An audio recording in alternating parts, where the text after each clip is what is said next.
Ладно, насылдым.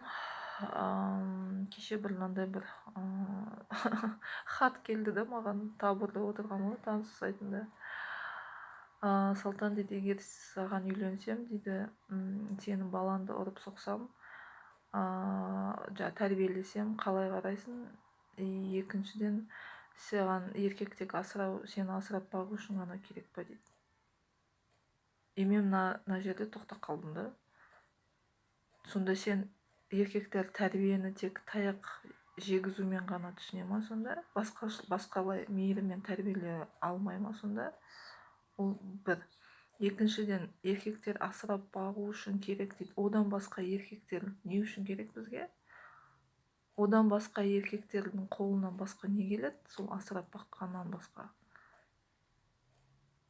Сіздер әбден мынау библейский, әбден мынау ислам, бүкіл мынау өтірік Сталиннің тарихын жазған, бүкіл мынау Википедиядан оқылған тарихты ғана әлем сондай деп ойлайсыздар ма? Бұл әлем жер ана деп аталады. Бұл әлемді әйелдер жаратқан. Жер ана сусындап жаратқан. Сіздің сол аруағыңыздан келетқан сол бұлазықты 9 ай көтеріп, 9 күн толғатып, бөпе қылып өмір әкелетін ол әйел адам.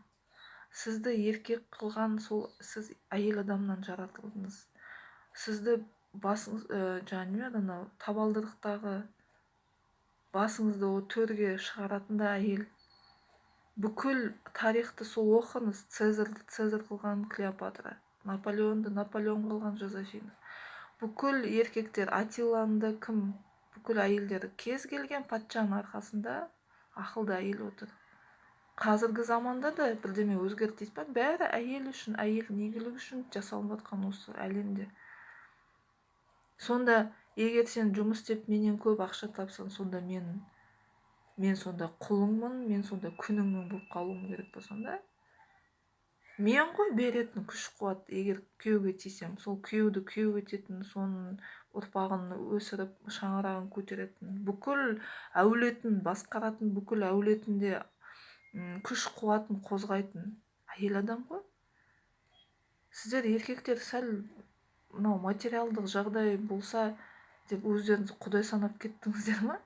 Құдайды әйелдік энергетикадағы бүкіл мынау жаратылысты бәрі сол әйелдің күш-қуатымен тұрғанын ұмытып кеттіңіздер ау деме?